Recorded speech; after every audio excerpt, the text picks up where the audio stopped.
Bismillahirrahmanirrahim. Semoga bermanfaat ya Mas. Allahumma sholli ala Muhammad. Bismillahirrahmanirrahim. Assalamualaikum warahmatullahi wabarakatuh. Alhamdulillahirabbil alamin. Wassalatu wassalamu ala Rasulillah, amma ba'd.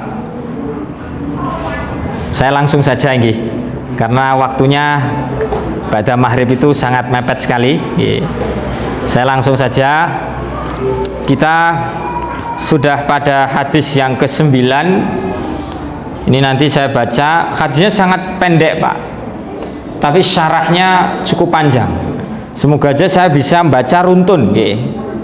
Haddatsana Abdullah ibnu Muhammadin al-Ju'fi qala haddatsana Abu Amirin al-Aqadi qala haddatsana Sulaiman ibnu Bilalin an Abdullah ibni Dinarin an Abi Shalihin an Abi Hurairah radhiyallahu anhu anin Nabi sallallahu alaihi wasallam qala al-imanu bid'un wa sittuna syu'batan wal haya'u syu'batun minal imani. Saya baca terjemahan matanya nggih. Al-imanu bid'un wa sittuna syu'batan. Iman itu mempunyai lebih dari 60 cabang. Wal haya'u syu'batun minal imani. Adapun rasa malu, izin, itu adalah salah satu dari cabang keimanan. Ya, saya baca syarahnya tapi pelan-pelan nggih Pak nggih, mboten kesusu ya. Saya mau baca syarahnya, tidak terburu-buru, semoga saja nyandak nggih Pak nggih. Mana tadi? Nah ini, bismillahirrahmanirrahim.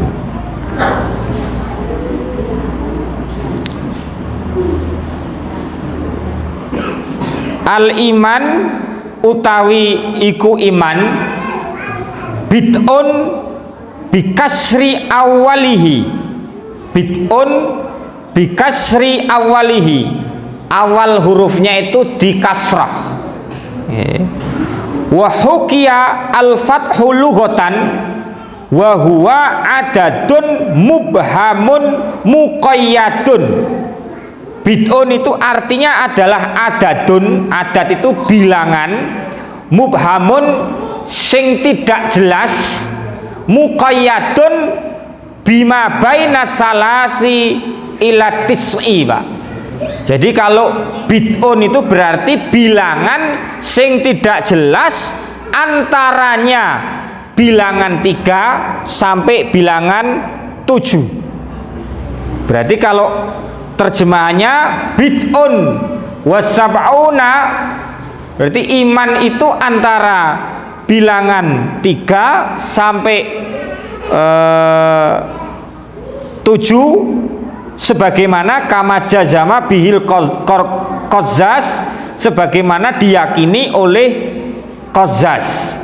Wa qala Ibnu Sidah mengatakan ilal ashr, antara 3 sampai 10. Wakila min wahidin ila tis'atin, dan ada yang mengatakan pula dari 1 sampai 9. Wakila minal itsnaini ila asyratin, dan ada yang mengatakan juga dari 2 sampai 10. Wakila min arba'atin ila tis'atin, ada juga yang mengatakan bid'un itu artinya bilangan angka 4 sampai 9 itu bid'un Pak. Saya ulangi lagi, wa anil Khalil al bid'u bimakna as-sab'u wa yurajjihu ma qalahu al Qazzaz. Lah di sini yang pendapat yang paling kuat adalah pendapat yang menyatakan mattafaqa alaihil mufassirun fi qaulihi tabaraka wa ta'ala fala bisa fisijni bid'asinin. Jadi pendapatnya Al-Qazzaz itu dibenarkan oleh para mufassirin. Jadi bapak-bapak, ibu-ibu sekalian, itu Nabi Yusuf fala bisa fisijni bid'asinin. Nabi Yusuf itu di penjara atau dalam penjara selama beberapa tahun, ya, sebagaimana diriwayatkan oleh At-Tirmidzi dalam sanad yang sahih. Saya ulangi lagi nggih, bapak-bapak sekalian, bacaannya itu. Kemudian wasituna lam takhtalif at-turuq an Abi Amir Syekhil Muallif fi dzalika. Jadi kata situn itu tidak ada perbedaan, tidak terjadi perbedaan kata situn pada sanad dari Abu Amir. Abu Amir itu gurunya Imam Bukhari nggih. Lain halnya dengan hadis yang diriwayatkan oleh Abu Awanah melalui sanad Bishr bin Amru dari Sulaiman bin Bilal, bid'un wasituna au bid'un wasab'una. Ada riwayat yang lain itu mengatakan 60 70. Jadi kalau yang saya baca tadi al-imanu bid'un wasituna syu'batan, iman itu mempunyai 60 cabang. Tapi ada pendapat yang mengatakan ada sitah wasitun, 66 cabang. Ada yang mengatakan pula sab'un wasab'una, 77 cabang. Nah, di antara cabang-cabang itu al-haya'u syu'batun minal iman. Rasa malu itu bagian daripada keimanan. Nah, nanti saya sedikit mencoba kenapa Pak Torik rasa malu gitu. Ya, tapi sebelumnya saya baca perkata dulu nggih. Kemudian syu'batun, maknanya syu'batun itu nggih Pak nggih, bidzammi. Bidzammi itu huruf awalnya di dhammah, syu'batun. Jadi tidak dibaca sya'batun atau tidak dibaca syi'batun, tapi bidzammi dibaca syu'batun. Wa qauluhu syu'batun bidhammi ai bimakna al qit'ah, qit'atun. Syu'bah itu artinya qit'ah. Qit'ah niku potongan. Wal muradu al huslatu awil juz'u, artinya adalah bagian. Berarti al imanu syu'batun, ya. Al haya'u syu'batun, malu itu potongan bagiane dari keimanan. Salah satu bagian dari iman itu adalah rasa malu. Nah, ini sekarang kita sampai pada akar katanya Pak. Al-haya'u. Al-haya'u wa huwa fil lughati taghayyurun wan kisarun ya'taril insana minal khaufi ma yu'abu bihi. Artinya al-haya itu atau malu itu secara lughawi atau etimologi berarti taghayyurun, perubahan, wan kisarun, inkisar itu ya perubahan yang terjadi pada diri seseorang karena takut melakukan perbuatan yang dapat menimbulkan aib. Saya ulangi lagi nggih. Artinya ini taghyirun, perubahan, wan kisarun ya'taril insana minal khaufi ma yu'abu bihi, perubahan yang dilandasi karena rasa takut, berbuat sesuatu yang membuat aib. Itu akar kata malu Pak. Saya lanjutkan lagi. Wa fi syar'i, secara terminologi malu itu adalah khulukun yab'atsu anistimana bil qabihi.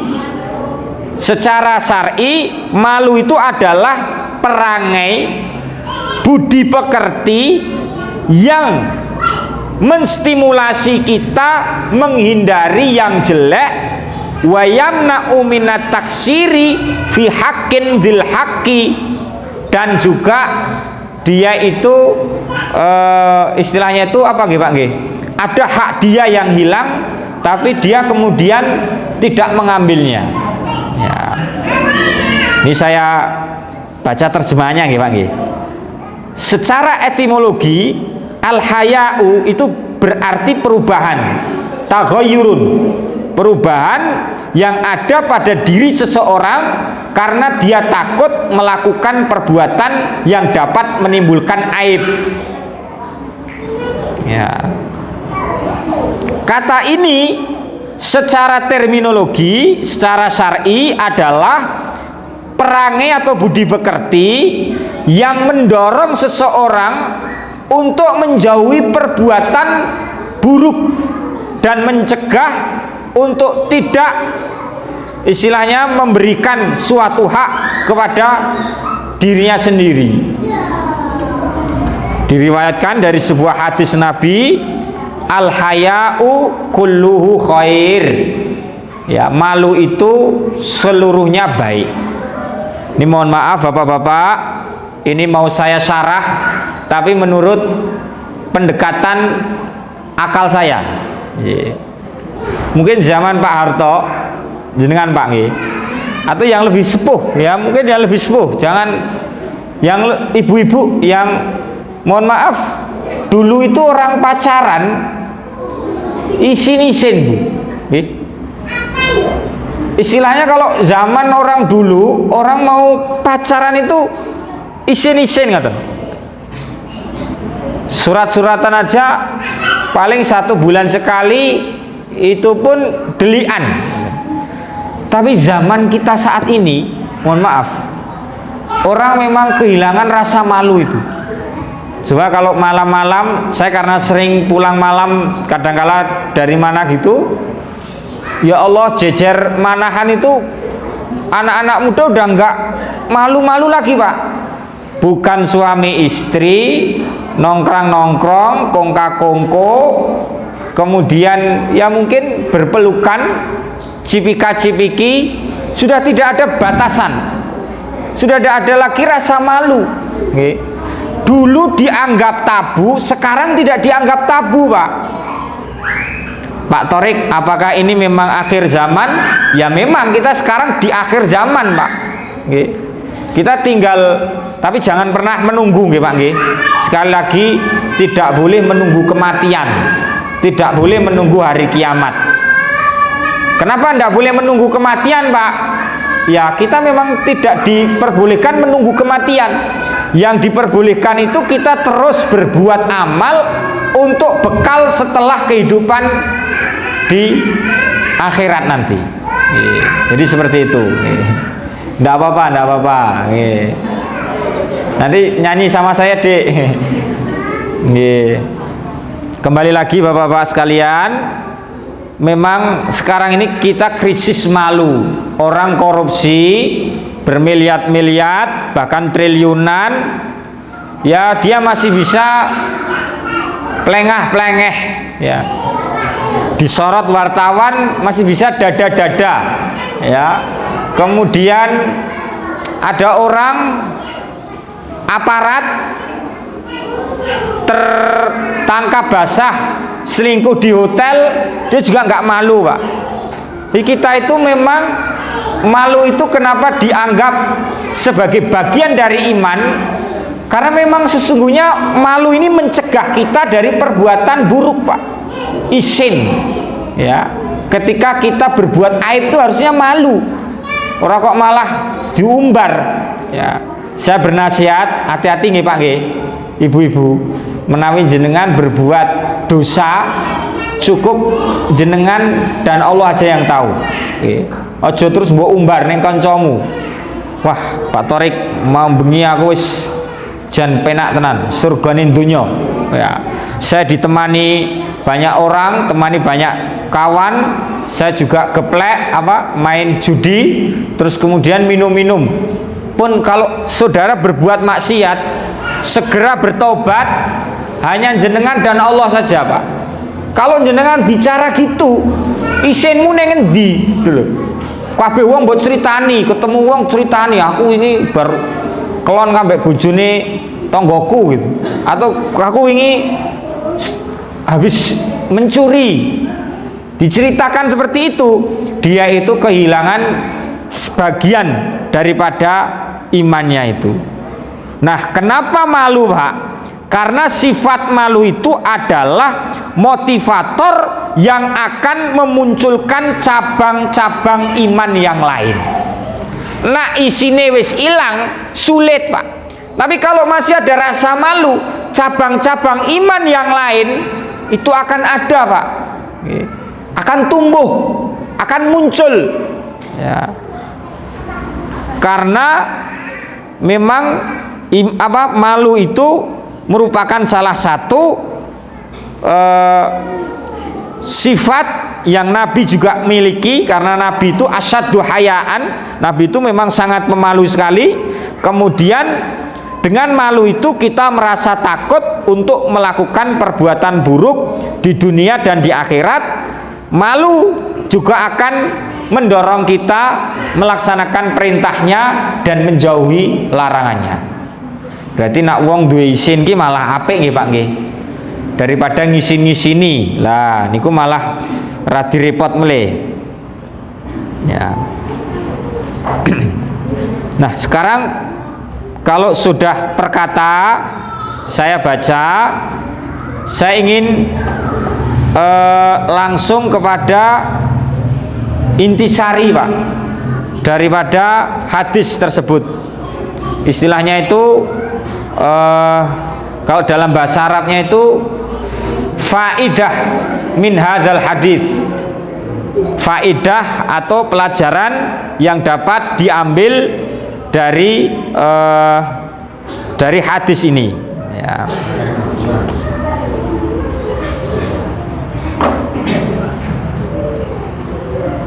Wa huwa anna hadhihi asy'ab, cabang-cabang iman, tatafarra'u an a'malil qalbi wa a'malil lisani wa a'malil badani.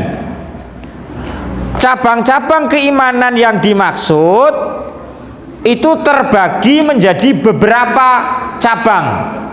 Yang pertama dikategorikan secara umum a'malil qulub, perbuatan hati. Di sini termasuk al-mu'taqadat wan niyah, Pak. Mu'taqadat itu keyakinan kita, an-niyah itu niat kita. Jadi babakan keyakinan, babakan niat itu adalah a'malil qulub, yaitu perbuatan hati. Ya. Ini mohon maaf bapak-bapak dan ibu-ibu sekalian, para hadirin sekalian, saya kalau tidak salah bulan lalu itu pernah berujar gini, Pak, kalau jenengan pergi ke masjid-masjid di Solo Raya ini, itu paling-paling materi pengajiannya itu kalau tidak hadis, tafsir, kemudian fikih, kalau enggak ya berkisar itu. Jarang sekali orang pengajian kitab-kitab seperti kitabnya Ibnu Athaillah As-Sakandari, kitabnya Imam Laits Tanbihul Ghafilin, pengingat bagi orang-orang yang lalai. Al-Hikam Ibnu Athaillah As-Sakandari, kitab hikam, Pak. Kenapa orang enggak ngaji itu?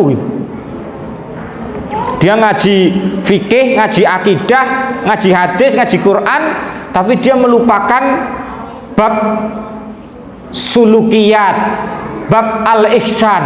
Padahal Islam itu enten telu, Pak. Akidah, iman, kemudian Islam wujudnya syariat, kemudian ihsan, budi pekerti perilaku.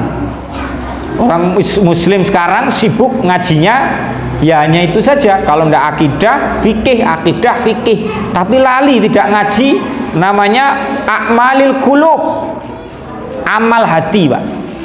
Ya. Perilaku hati ini ada 24 cabang, Pak. Iman kepada zat Allah, iman kepada sifat-sifat Allah, keesaan dan kekekalan Allah, iman kepada malaikat, kepada kitab-kitab, kepada rasul, kepada qada, kepada hari akhir, termasuk juga kepada alam kubur. Ya.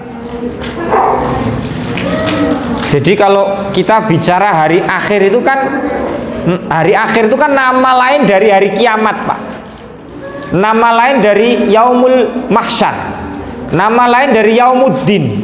Jadi kalau akhir zaman atau hari akhir itu kan hanya perbedaan istilah saja, tapi maknanya podo, Pak.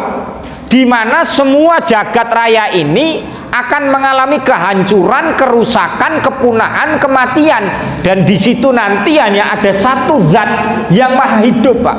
La ilaha illallah hayyun maujud, la ilaha illallah hayyun ma'bud, la ilaha illallah hayyun baqo. La ilaha illallah tiada Tuhan selain Allah, hayyun yang maha hidup, bakin yang tersisa besok hanya Allah, yang kekal abadi hanya Allah. Ini a'malil qulub. Wong di kepercayaan seperti ini jarang-jarang, Pak. Kalau bukan orang beriman tidak percaya dengan hari akhir. Kita orang beriman itu yahtam al hayata ba'dal maut.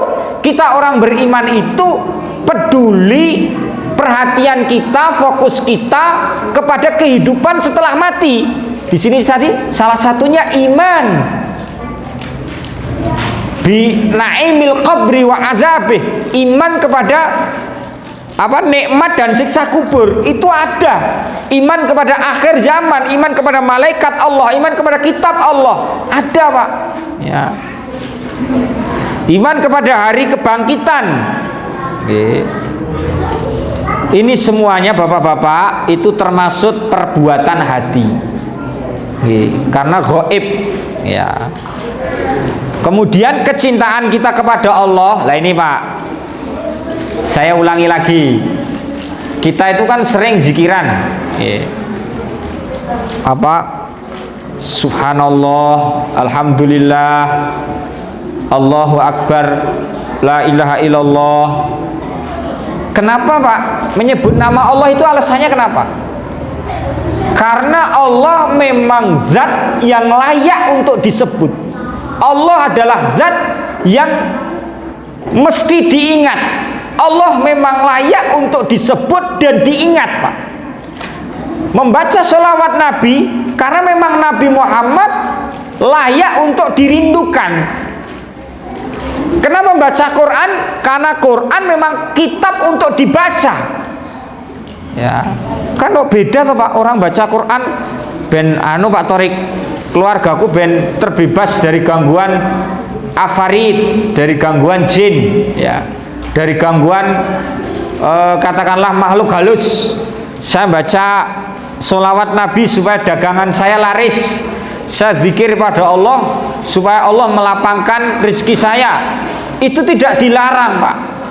Tapi itu bagi orang awam, bagi orang yang sudah alim, orang yang sudah mencapai makrifat, zikir itu ya karena Allah layak untuk diingat, Allah layak untuk disebut. Memang semestinya gitu. Ya, tapi untuk orang awam, Pak, moco ya Allah, ya Latif, ya Latif, ya Latif sampai 129 kali. Nanti faedahnya ini ya. Enggak dilarang, Pak. Seperti itu enggak dilarang. Tapi bagi mereka yang awam, tapi bagi mereka yang sudah ngaji, sudah berilmu, ya berzikir Asmaul Husna, menyebut nama-nama Allah yang lain, itu memang karena Allah layak dan sepatutnya disebut, bukan tendensi apa-apa. Ini namanya amal hati, Pak, a'malil qulub. Kemudian mencakup meninggalkan riba, meninggalkan kemunafikan, bertobat kepada Allah, kemudian bersabar, syukur, ridho kepada qadha, tawakal, kerendahan hati, meninggalkan kesombongan, iri, dengki, amarah, itu semuanya a'malil qulub, sabar Pak. Apalagi ini kan, mohon maaf, kita ini zaman memang diuji kesabaran kita Pak. Sekarang itu untuk bersabar itu sulit ya. Padahal Allah sendiri menegaskan fastabir, dan bersabarlah kamu, wasta'inu bisabri wassalah. Wahai orang beriman, mintalah tolong pada Allah dengan sabar Pak ya. Coba kita lihat itu loh, para nabi itu sabarnya radzubillah Pak. Kita mencontoh itu juga karena ini termasuk a'malul qulub atau amal hati. Kemudian berikutnya a'malul lisan, perbuatan lisan. Ini ada tujuh cabang. Salah satunya melafalkan kalimat tauhid, la ilaha illallah, kemudian membaca Al-Quran, qiraatul Quran, itu termasuk a'malil lisan, perbuatan lisan kita. Kemudian mengajarkan ilmu, mempelajari ilmu, berdoa, berzikir, beristighfar, dan meninggalkan qaulul qabih, meninggalkan perkataan yang buruk, perkataan yang tercela, perkataan yang ghairu nafi'ah, tidak memberikan manfaat apa-apa Pak.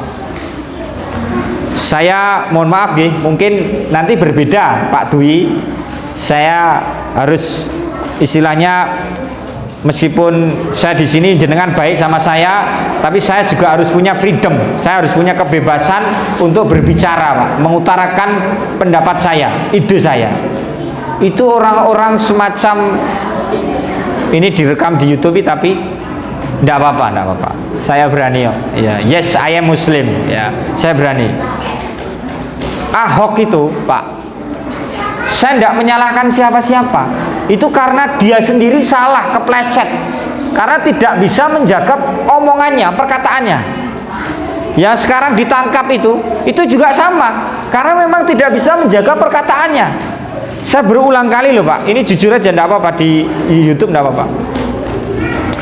Saya berulang kali memberikan masukan Pak Dai, Pak Ustadz di forum-forum Dai, forum-forum ukhuwah Islamiyah. Tolong para dai, Anda harus bisa memposisikan ya. Kalau lagi pengajian itu tolong jangan sebut nama, jangan sebut mungkin simbol-simbol yang membuat Anda nanti secara hukum normatif dianggap salah. Harus cerdas ya. Salamatul insani fi hifdzil lisan, selamatnya manusia itu karena menjaga omongannya ya. Jadi hati-hati ya. Kita ya istilahnya itu, ini karena salah satu dari cabang iman kita untuk menjaga mulut kita ini Pak. Harimaumu itu mulutmu itu ya. Apalagi kalau sama istri nggih Pak nggih, sama istri omongannya itu dijaga, jangan menyakiti hati istri. Demikian juga ibu-ibu, para ibu-ibu ngapunten nggih Bu nggih. Nabi Muhammad itu ku mirsani neraka ki isine cah wedok akeh. Terus ditanya, "Ya Rasul, kenapa mereka masuk neraka itu kenapa?" Karena mereka kufur. Kufur padamu bukan, tapi kufur pada suaminya. Ya. Kok kufur pada suami itu gimana maksudnya? Dia tidak mensyukuri pemberian suaminya. Terus kalau suaminya itu 1 tahun dia berbuat baik, sekali dia berbuat buruk, yang diingat itu perbuatan buruknya Pak, bukan perbuatan baiknya. Ini buat ibu-ibu, tapi buat bapak-bapak ya, wa iya, hati-hati, cilokon jenengan. Wanita, istri, keluarga kita itu adalah amanah di punggung kita. Kita harus menjaga hatinya, kita harus menjaga kemuliaannya dan mendidiknya, karena kalau dia nanti nyemplung neraka berarti yang jenengan, karena dia itu neraka gimana? Surga nunut, neraka katut. Jadi memang ar-rijalu qawwamuna 'alan nisa. Bapak-bapak, mas-mas di sini yang jenengan masih jomblo toh? Itu besok you akan jadi pemimpin rumah tangga.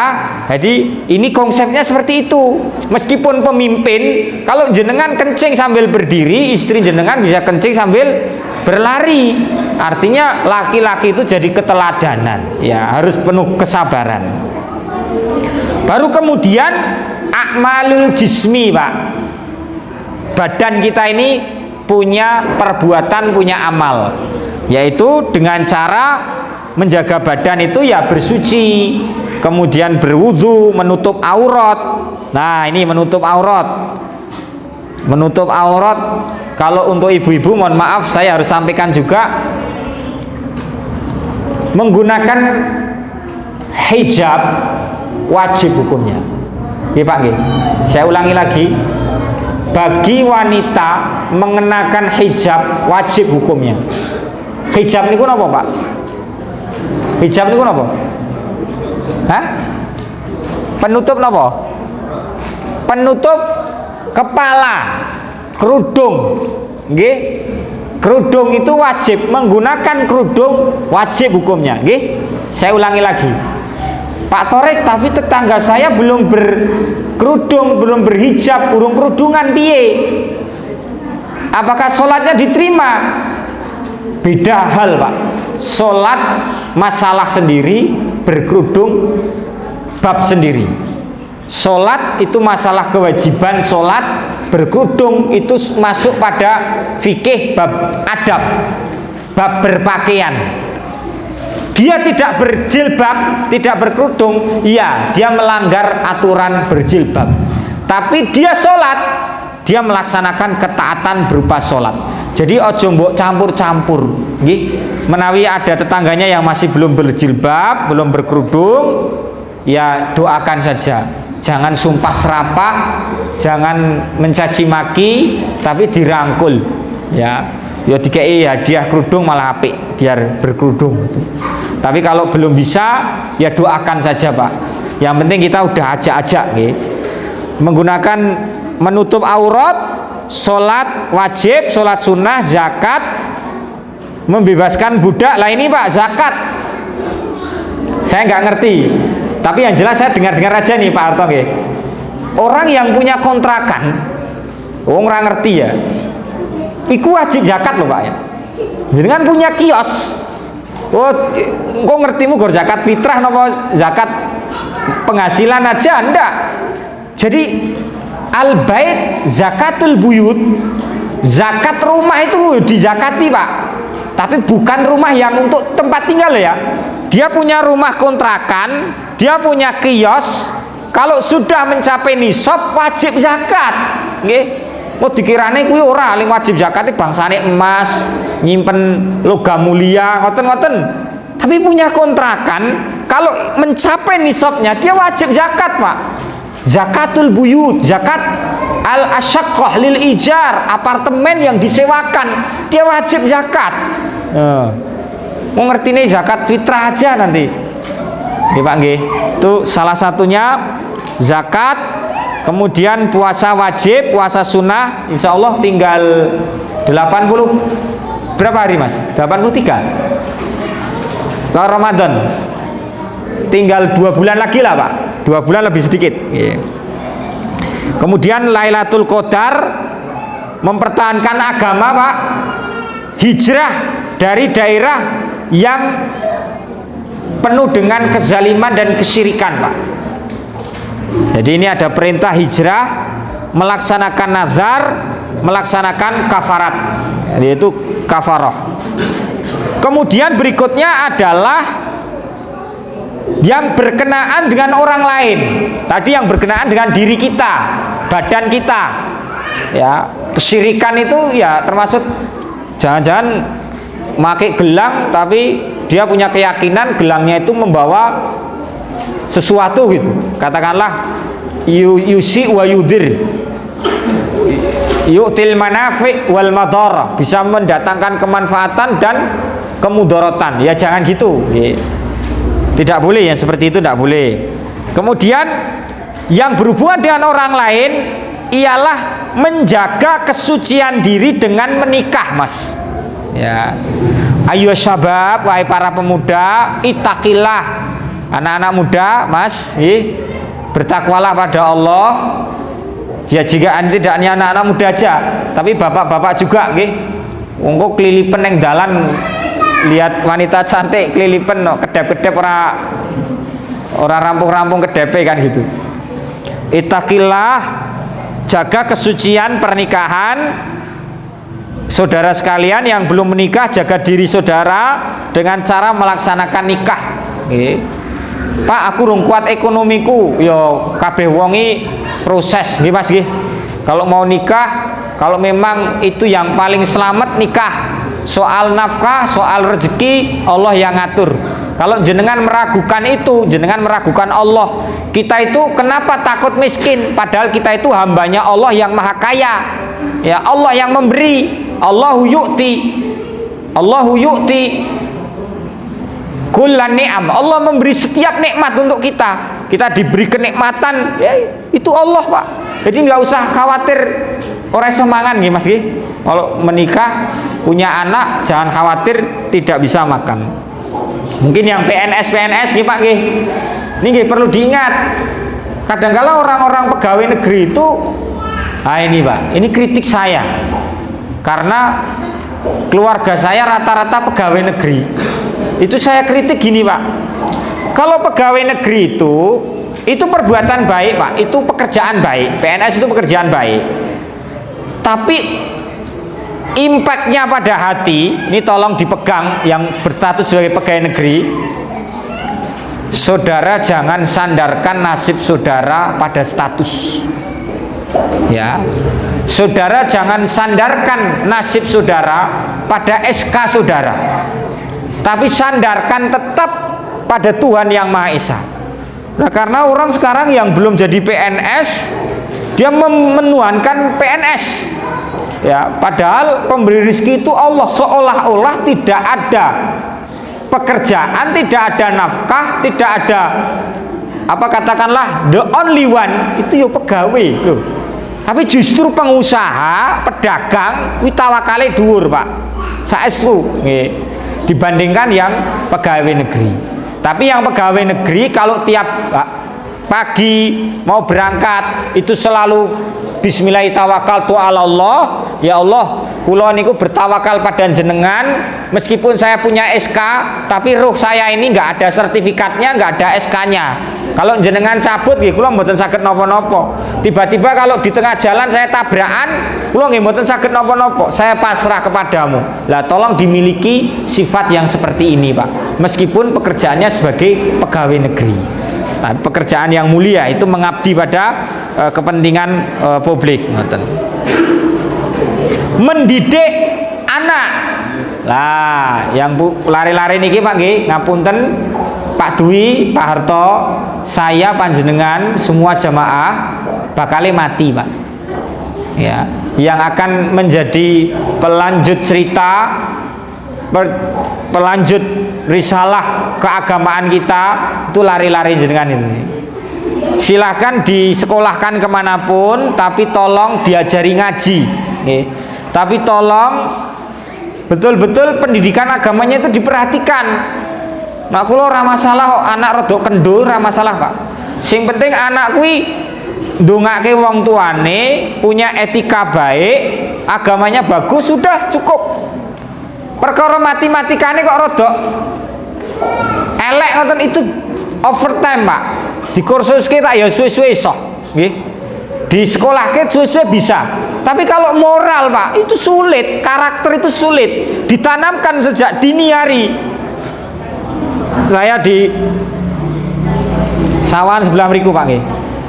Di Paduan. Itu ada TPA lansia.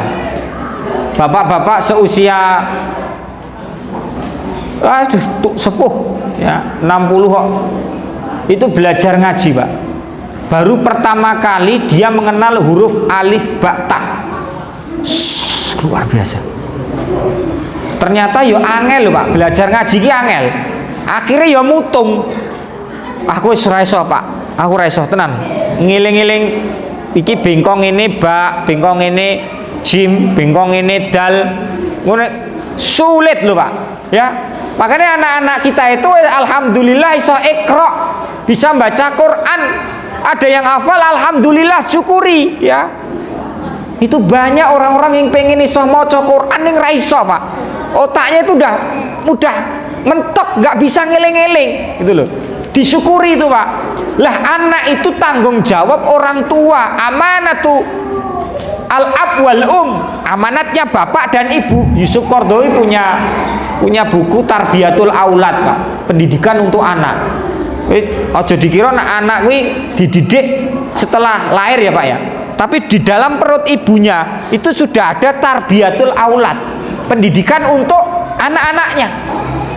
Mulai makan yang halal gitu Pak, kemudian ibunya sering membaca Quran, mendengarkan Al-Quran, hatinya ditata supaya tenang, tidak cemas. Itu tarbiyatul aulad Pak. Mendoakan, memberi nama. Loh, anaknya durung lahir namanya apik.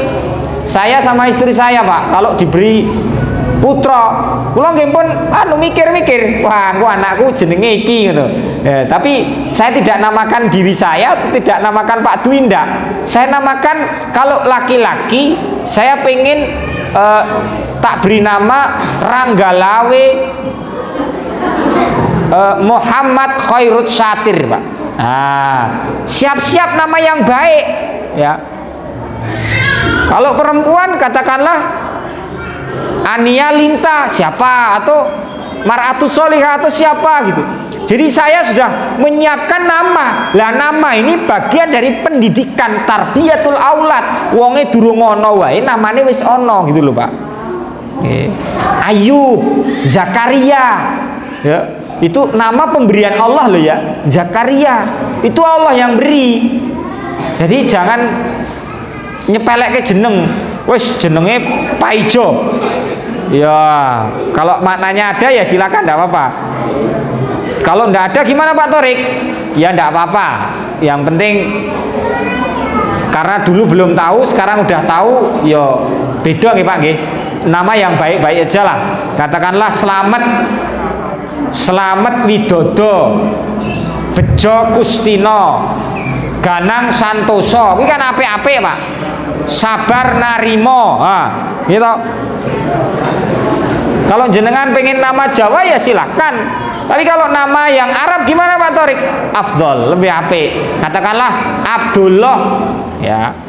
Terus kemudian apa nggih? Istilahnya Abdullah siapa gitu ya, atau Torik Aziz pas-pasan lah, apa-apa juga.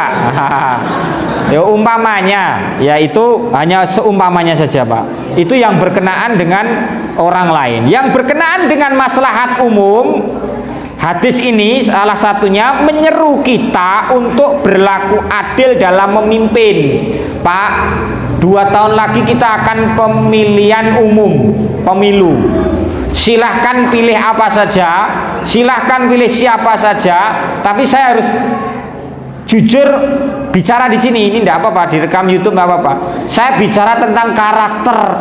Kenapa di sini kok berlaku adil dalam memimpin? Silahkan pemimpin yang adil. Pemimpin itu kan satu, dia cerdas Pak, al-ilm, dua ilmu. Nak siji bodoh, siji pinter, yang jenengan milih yang pinter. Ya, kita nggak bicara partai, tapi bicara karakter, bicara tentang apa ya, ciri-ciri aja ya. Al-ilmu, ilmu, al-adlu, adl, sehatul badan, badannya sehat, rohaninya sehat. Wong edan kok jenengan pilih kan ngoten ya. Terus kemudian sajaah itu berani. Itu syarat-syarat pemimpin Pak ya. Ilmu, kemudian apa tadi, adil, kemudian sehat, kemudian berani, kemudian wiroi. Wiroi ini dewi bawa Pak. Nak kados kula ngeten iki aslinya jujur mawon Pak. Saya itu termasuk, saya kalau dianggap kiai atau ustadz silahkan jenengan nganggap, tapi saya selalu membahasakan diri Pak Torik gitu aja. Karena saya nyuwun ngapunten Pak Dwi, saya itu terkadang yo nongkrong neng he. Lho, ya. Kiai nongkrong neng he kehilangan wiroinya, Pak. Periwayat hadis mangan mie ayam neng warung. Wah. Derajatnya turun loh, Pak. Menjaga muruah itu penting. Alhamdulillah kalau saya main bulu tangkis tetap katokan dawa, Pak. Coba Pak, bayangkan, jenengan bisa bayangkan saya melaku jogging katokan ndak. Hilang Pak, muruah saya hilang. Sebagai alim sebenarnya nggak boleh kayak gitu, ya. Itu kiai-kiai yang karismanya luar biasa itu Pak. Nopo nate Pak, awake dhewe ndelok kiai-kiai iki ndahar katakanlah neng mbok rondo gitu. Ya, jajan yang mbok rondo, telap-telep nggodho wong wedok. Kan ndak ada, Pak. Mereka menjaga wiroinya, beli makanan dibawa pulang, makan di rumah. Lah saya ndak bisa yang kayak gitu. Kalau jujur aja saya bertemu Pak Dwi itu neng he dah sekali ya Pak nggih, atau 2 kali. Pak Dwi juga tenggene Mbah Carik mriko lah, saya sama remaja masjid, sama bapak-bapak muda masjid sama Pak ngehik di situ. Saya nggak bisa menghindari itu Pak. Jadi kalau jenengan mau nganggap saya ustadz, ya saya bukan ustadz karena wiroi saya hilang. Ya, kiai apa meneh kiai. Ya, saya nggak punya dignity atau katakanlah kewibawaan yang sekarisma mereka. Menjauhi foya-foya. Loh. Ngapunten, ini saya genapkan 5 menit nggih Pak nggih. Enggak apa-apa rada molor sedikit. Karena Isya itu waktunya muasa, Pak. Nggih, waktunya muasa dan ini taklim juga insya Allah tidak bertentangan. Menghindari foya-foya, menghambur-hamburkan harta. Kemarin yang malam tahun baru, kalau merayakan malam tahun baru, silahkan nyumet apa itu kembang api, tapi tidak boleh israf. Kalau satu rumah kok nyumet kembang api sampai 500.000, itu namanya tabzir Pak. Duit 500.000 tuh kok ke sate enak, wareg dinggo ngopeni jamaah. Tapi kalau untuk nyumet kembang api habis segitu, itu namanya israf Pak, tabzir. Jangan berfoya-foya. Ono ulang tahun atau akikoan itu ya biasa saja, ala kadarnya. Tidak menyakiti orang lain, menjawab salam lah. Ini Pak, menjawab salam. Tapi terkadang juga nyuwun ngapunten. Tadi saya ketemu Pak Soeharto, ucap salam betul Pak? Ucap salam. Oh. Tapi sesekali waktu nanti Mas Oki juga ketemu saya tidak mengucap salam. Itu memang saya sengaja. Bukannya saya lupa ndak. Saya sengaja ndak mengucap salam. Tapi saya tanya apa kabar? Selamat sore, apa kabar? Itu bukan berarti saya menghilangkan esensi salam, Pak.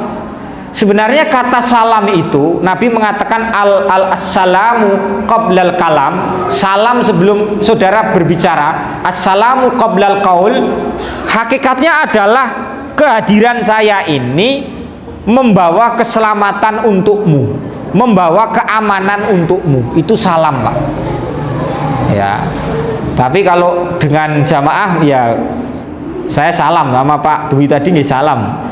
Tapi dengan orang lain yang belum terbiasa ucapan salam, saya biasakan dulu menyapa Pak, dengan hati yang ikhlas, ora ono iri, ora ono dengki, ora ono tomak dan lain-lain pada dia. Terakhir, hadis ini menerangkan kepada kita bahwa iman itu cabangnya banyak. Ada yang mengatakan 60, 66, 67, ada yang mengatakan 70. Ini belum disepakati Pak, karena masih menjadi perbedaan. Tapi yang jelas iman itu a'laha, la ilaha illallah, yang paling tertinggi, derajat yang paling tertinggi itu adalah kalimat la ilaha illallah, wa adnaha, dan yang paling rendah adalah imatatul adza anit thoriq, menghilangkan duri dari jalan, menghilangkan kerikil dari jalan. Nanti kalau sing omahe pinggir-pinggir dalan ki Pak nggih, nak dalane bolong ki aja meneng wae, ngapunten Pak. Mane jenengan omahe pinggir jalan gede, lho Pak Torik iki kan dudu tanggung jawabku, lapor ke pihak pemerintah setempat, entah pada RT, kepada Pak RW, kepada Pak Kades, Pak Lurah, kalau perlu nyurati Pak Camat. Lah anu piye Pak Torik, kalau saya tak cor dhewe piye? Ya dilihat aja, kalau jenengan nyalahi ya jangan dicor, tapi kalau enggak, apalagi jalan RT enggak nyalahi, ngomong aja Pak RT, tak tembele ya, iya gitu. Itu bagian dari iman Pak. Hal yang paling kecil itu adalah apa? Menghilangkan duri dari jalan. Loh. Itu yang paling kecil. Ada pertanyaan sebelumnya? Ibu-ibu? Oh, J.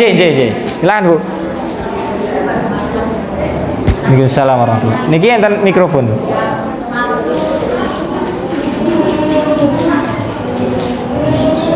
Assalamualaikum warahmatullahi wabarakatuh. Waalaikumsalam warahmatullahi wabarakatuh. Bapak mengatakan bahwa malu ya Pak? J, malu. Malu dan pemalu gimana Pak? Kan saya malu, katanya orangnya baik, sebenarnya baik, tapi dia itu pemalu. Dia itu nggak pernah maafin gitu. J. Gimana Pak kalau pemalu? J. Terima kasih. Wassalamualaikum. Waalaikumsalam warahmatullahi wabarakatuh. Al-haya syu'batun minal iman. Malu bagian dari iman itu. Malu ketika kita mengerjakan aib. Saiki ngeten Pak, ada orang katakanlah bisa ngaji, delala sa RT yo kabeh yo iso ngaji, ning ngajine paling apik dheke katakanlah. Terus kemudian diminta mewakili jadi pembaca Al-Quran di sebuah acara pengajian, atau diminta untuk mimpin tilawatil Quran. Nggih, Pak nggih. Itu aib enggak, Pak? Enggak aib. Jadi malu itu ketika menimbulkan aib. Malu itu mengerjakan sesuatu yang buruk. Nggih. Itu malu yang disebut dalam hadis ini seperti itu Bu. Tapi kalau umpamane azan, aku isin kok, azan isin. Lah alasannya apa ya? Aku isin, azan isin. Nah, itu bukan isin Pak. Nggih. Itu lebih kepada you tidak memiliki kepercayaan diri, you tidak memiliki self confidence, saudara tidak memiliki as-siqah ala nafsi. Azan isin. Jadi malu dan pemalu, malu itu sifatnya, pemalu itu nama orangnya Pak. Jadi istilahnya sifatul ummal, pelakunya namanya pemalu, dia pemalu. Isim apa ya? Kalau dalam bahasa Arab isim fa'il, pemalu. Ya, malu itu sifatnya. Ya. Sifatnya pemalu. Gitu Bu. Jadi malu itu yang dimaksud dalam hadis ini kalau kita itu berbuat sesuatu yang menimbulkan aib agama dan aib dunia. Seperti itu. Ada yang lain? Pak Ardi? Sehat ya Pak? Betul sehat? Oh ya. Masa anu punggawa kesehatan malah ora sehat ya. Ya, harus sehat ya Pak. Selalu sehat selalu nggih. Saya kira itu saja, nanti dikumati saja kita sholat. Saya yang terakhir mengucapkan kepada bapak-bapak, ibu-ibu, anggota jamaah pengajian Masjid At-Taqwa nggih. Saya mengikuti masjid ini di Instagram, di YouTube. Silahkan anak-anak muda. Banyak sekali masjid-masjid yang tidak ada kaderisasinya, mudah-mudahnya tidak ada. Tapi alhamdulillah masjid sini ada. Masjid kita, Masjid Pandian Mas. Kalau jenengan browsing di YouTube atau di Instagram, ya kita juga adalah ya beberapa proyek agenda dakwah yang di Instagram itu kita syiarkan seperti panjenengan. Teruslah beristiqomah dan beruntunglah bagi mereka yang terus beristiqomah, karena memang ainul karamah fil istiqomah. Karamah atau kemuliaan kita ada pada keistiqomahan kita. Sekian saja yang dapat saya sampaikan, kurang lebihnya saya mohon maaf. Akhir kalam, wassalamualaikum warahmatullahi wabarakatuh.